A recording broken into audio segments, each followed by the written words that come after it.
Hello నమస్తే, నేను journalist YNR. Andhra Pradesh రాష్ట్రంలో ఆడబిడ్డలకు రక్షణ ఉందా అంటే ఐఎమ్ సారీ టు సే ఉంది అని ధైర్యంగా చెప్పలేకపోతున్నాం. ఆంధ్రప్రదేశ్ రాష్ట్రంలో ఆడబిడ్డల రక్షణ ప్రమాదంలో ఉంది అనడానికి సంబంధించిన అనేక ఘటనలు వరుసగా జరుగుతున్నాయి. ఆంధ్రప్రదేశ్ రాష్ట్రంలో గడిచిన ఏడాది కాలంలో 1600 మందికి పైగా మహిళలు అదృశ్యమైపోయారు. చాలా పోలీస్ స్టేషన్లలో దీనికి సంబంధించిన కేసులు నమోదయ్యాయి. గతంలో కూడా వైసీపీ అధికారంలో ఉన్న సమయంలో కూడా మహిళల అదృశ్యాలు చూసాం, మహిళలపైన దాడులు చూసాం, అత్యాచారాలు చూసాం. సో ఆ సమయంలో వైసీపీ సర్కారు దిశ యాప్ అని, మహిళా పోలీస్ స్టేషన్లని, రకరకాల కార్యక్రమాలని చేస్తూ వచ్చింది. రకరకాల పేర్లతో మహిళల రక్షణకు సంబంధించి తాము ఏదో చేస్తున్నాం అనే ఒక ప్రయత్నాన్ని అప్పటి సర్కారు చేస్తూ వచ్చింది. ఆ ప్రయత్నం చేస్తున్న తర్వాత కూడా చాలా చోట్ల మహిళలపైన ఈ రకమైన దాడులు జరగడం అవి చూసాం. సో కూటమి సర్కారు అధికారంలోకి రావడానికి ముందు ఈ పార్టీలన్నీ చాలా మాట్లాడుతూ వచ్చాయి. ఆడబిడ్డల రక్షణ అంశానికి సంబంధించి చాలా మాట్లాడుతూ వచ్చాయి. ప్రభుత్వం నిర్లక్ష్యం కారణంగా ఇది జరుగుతుందంటూ మాట్లాడుతూ వచ్చాయి. ప్రభుత్వానికి సంబంధించిన పెద్దలే మహిళల్ని ఇక్కడ నుంచి తీసుకెళ్ళి ఉమెన్ ట్రాఫికింగ్కి పాల్పడుతున్నారు అంటూ మాట్లాడుతూ వచ్చాయి. సో ఇవన్నీ రాజకీయపరమైన విమర్శలేనా అని ఇప్పుడు అనిపిస్తోంది. ఎందుకంటే 30,000 మంది మాయమైపోయారు అని చెప్పిన ఉప ముఖ్యమంత్రి ఆ 30,000 మంది ఎక్కడున్నారంటే ఏడాది కాలంగా నోరు విప్పట్లేదు. సో అదంతా రాజకీయపరమైన ప్రకటన అంటే అనుకుందాం, పక్కన పెడదాం. బట్ ఇప్పుడు వరుసగా జరుగుతూ ఉన్నాయి. ఇటీవల కాలంలో బయటకు వచ్చి మీడియా అటెన్షన్ డ్రా చేసి చాలా చర్చ జరిగిన ఇన్సిడెంట్సే నెలకు 4-5 ఇన్సిడెంట్స్ జరుగుతున్నాయి. బట్ ప్రభుత్వం వైపు నుంచి యాక్షన్ ఏముంది అంటే, వీటిని ఎవరైనా ప్రశ్నిస్తే వాళ్ళపైన దాడులు చేస్తున్నారు. వీటిని ఎవరైనా ప్రశ్నిస్తే అది ప్రభుత్వాన్ని విమర్శించినట్లుగా చూస్తున్నారు. సమస్యను ఎత్తి చూపినట్లుగా చూడలేకపోతున్నారు. కారణం ఏంటో అర్థం కావట్లా. కడప జిల్లాలో ఓ మహిళ పైన అత్యాచారం చేసి ఆమెను అలాగే సజీవంగా కాల్చి చంపేశారు. ఈ ఘటనకు సంబంధించి ఎస్పీని అక్కడి నుంచి వీఆర్లో పెట్టారు, ట్రాన్స్ఫర్ చేశారు, ఏదో చేశారు తప్ప మళ్ళీ జరగకుండా చర్యలు తీసుకోలేకపోయారు. అదే కడప జిల్లాలో ఒక చిన్నారి పైన అత్యాచారం చేసి చంపేయడం చూసాం కొద్ది రోజుల క్రితం. 2 రోజుల క్రితం రాప్తాడు నియోజకవర్గంలోని రామగిరి మండలంలో, పరిటాల సునీత గారికి సంబంధించిన సొంత మండలం, బట్ ఆమె కాన్సెన్సీ కాదు, ఆమె కాన్సెన్సీ అది సొంత మండలం.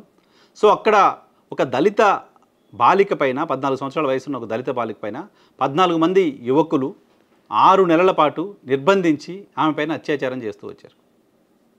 6 మంత్స్గా ఓ 14 మంది యువకులు ఆమె పైన అత్యాచారం చేస్తూ వచ్చారు. ఈ ఇష్యూ బయటకు వచ్చిన తర్వాత ఆ విషయాన్ని వింటుంటేనే చాలా బాధగా అనిపిస్తోంది. అటువంటి నిందితుల మీద చాలా కోపం వస్తోంది. వాళ్ళపైన ప్రభుత్వం కఠిన చర్యలు తీసుకోవాలని ప్రపంచం అంతా, సమాజం అంతా అంటోంది, మాట్లాడుతోంది, నినదిస్తోంది. బట్ ప్రభుత్వం వైపు నుంచి యాక్షన్ ఏముంది? ఆ బాధితురాలకి కనీసం పరామర్శ ఉందా? సరే, వైఎస్ఆర్ కాంగ్రెస్ పార్టీ మాట్లాడుతోంది ఆ 14 మంది ఎంఐ పైన అత్యాచారం చేసిన వాళ్ళంతా కూడా తెలుగుదేశం పార్టీకి సంబంధించిన వాళ్ళు అని. నిందితుడికి పార్టీ ఏముంది? నిందితుడే వాడు, ఏ పార్టీ అయినా కానీ. తప్పు చేసిన వాడు నిందితుడిగానే చూడాలి తప్ప పార్టీ మనిషిగా చూడకూడదు. సో పొలిటికల్ మైలేజ్ కోసం వైఎస్ఆర్ కాంగ్రెస్ పార్టీ వాళ్ళు, తెలుగుదేశం పార్టీ వాళ్ళు కాబట్టి వదిలేస్తున్నారు అనే విమర్శ చేస్తుండొచ్చు. బట్ ప్రభుత్వంగా ఆ బాధితురాలి పక్షాన ప్రభుత్వంగా మేము ఉన్నాం, నీకు రక్షణ మేము కల్పిస్తామని భరోసా ఇవ్వాల్సిన అవసరం ఉంది కదా. అది ఆ మహిళకు, ఆ బాధితురాలికి మాత్రం కల్పించే రక్షణ కాదు కదా, మొత్తం రాష్ట్రంలో ఉన్న మహిళలందరికీ కల్పించే రక్షణగా, భరోసాగా చూడాలి కదా. ఆ ప్రయత్నం ప్రభుత్వం వైపు నుంచి జరుగుతుందా అంటే లేదు. కొద్దిసేపటి క్రితం, నేను ఈ వీడియో చేయడానికి కూడా కారణం, కొద్దిసేపటి క్రితం అనంతపురం జిల్లాలో ఇంటర్మీడియట్ సెకండ్ ఇయర్ చదువుతున్న ఒక అమ్మాయిని సజీవంగా కాల్చి చంపేశారు అనేది వార్త. ఇంకా పూర్తిగా తెలియాల్సిన వివరాలు. ఆ అమ్మాయి 6 రోజుల క్రితం ఇంటి నుంచి కనపడకుండా పోయింది. పేరెంట్స్ పోలీస్ స్టేషన్లో కంప్లైంట్ చేశారు. కొద్దిసేపటి క్రితం ఒక కాలిపోయిన డెడ్ బాడీని ఐడెంటిఫై చేశారు పోలీసులు. ఆ డెడ్ బాడీ మిస్ అయిన ఆ ఇంటర్ సెకండ్ ఇయర్ అమ్మాయిదని తేల్చారు. అమ్మాయి తల్లిదండ్రులంతా రోధిస్తున్నారు. 6 రోజుల క్రితం మేము కంప్లైంట్ చేసినప్పుడు పోలీసులు సరిగా పట్టించుకోవట్లేదు అంటున్నారు. ఈ విషయాన్ని వెలుగులో తీసుకురావడం, బయటకు వచ్చి మాట్లాడడం అంటే ప్రభుత్వాన్ని విమర్శించినట్టు కాదు, వ్యవస్థని ప్రశ్నించినట్లు. ఆడపిల్లలపైన అత్యాచారాలు, దాడులు, చంపేయడాలు కంటిన్యూస్ ప్రాసెస్గా ఉండకూడదు. ఎక్కడో చోట ఫుల్ స్టాప్ ఉండాలి. కామాలుగానే మారిపోతున్నాయి ఇన్సిడెంట్ తర్వాత ఇన్సిడెంటు. పైగా గత 5 ఏళ్ళు మీరు రకరకాలుగా మాట్లాడారు, ఇలాంటి జరగకూడదు అంటూ. ఇక్కడ చిన్న ఇష్యూ జరిగితే కూడా మాట్లాడుతూ వచ్చారు. ఇప్పుడు అంతకంటే పెద్దగా జరుగుతున్నాయి. మచ్చుమారి ఘటనలో బాధితురాలకి ఇప్పటివరకు న్యాయం జరిగిందంటే లేదు. నంబర్ ఆఫ్ ఇన్సిడెంట్స్ చూస్తున్నాం. ప్రభుత్వం వైపు నుంచి ప్రభుత్వం సీరియస్గా ఉంది అని ఒక మెసేజ్ కూడా కనపడట్లా. అన్ఫార్చునేట్. గతంలో ఉన్న దిశ యాప్ని తీసేశారు. ఆ యాప్లో కనీసం ఆడపిల్లలకు కష్టం వచ్చినప్పుడు, ఇబ్బంది వచ్చినప్పుడు SOS ఉండేది. ఆ యాప్ ద్వారా ఇమీడియట్గా పోలీస్ని కనెక్ట్ అవ్వడానికి సంబంధించిన అవకాశం ఉండేది. ఇప్పుడు అది ఎందుకు లేకుండా చేశారో తెలియదు. ఆ యాప్ ఉంటే మొత్తం రాష్ట్రాల్లో అత్యాచారాలు ఆగిపోయాయంటే ఏమో 1% ఆగిపోతుందేమో, ఒక్క ఆడబిడ్డకి రక్షణ దొరుకుతుందేమో. సో రాజకీయపరమైన కారణాలతో వాటిని ఆపేస్తే ఎలా? లేదు, దాన్ని ఆపేశారు. కొత్తగా మీరు తీసుకొచ్చిన సిస్టమ్ ఏంటి?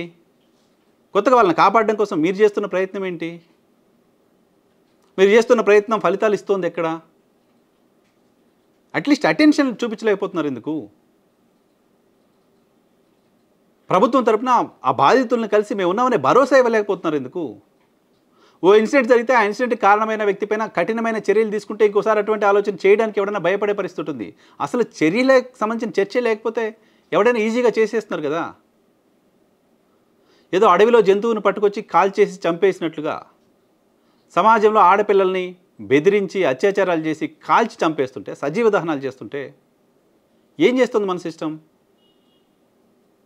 ఎందుకు ఆ భయాన్ని క్రియేట్ చేయలేకపోతున్నాం? ఎందుకు ఆ స్కేర్ క్రియేట్ చేయలేకపోతున్నాం? ఆంధ్రప్రదేశ్ రాష్ట్ర ప్రభుత్వం ధైర్యంగా గుండె మీద చేసుకుని చెప్పగలుగుతుందా ఆడబిడ్డలకి ప్రభుత్వంలో రక్షణ ఉంది అని? మీరు గుండెల మీద చేసుకొని చెప్పినా రాష్ట్ర ప్రజలంతా, రాష్ట్రంలో ఉన్న మహిళలంతా, రాష్ట్రంలో ఉన్న ఆడపిల్లలంతా మేము భద్రంగా ఉన్నామని అనుకునే పరిస్థితి ఉందా? జరుగుతున్న ఇన్సిడెంట్స్లో 50% కూడా బయటికి రావట్లా. రకరకాల కారణాలతో క్రిందే ఆగిపోతున్నాయి. సెటిల్మెంట్లు అవుతున్నాయి, బెదిరించి ఆపేస్తున్నారు, కేసుల దాకా కూడా రావట్లేదు.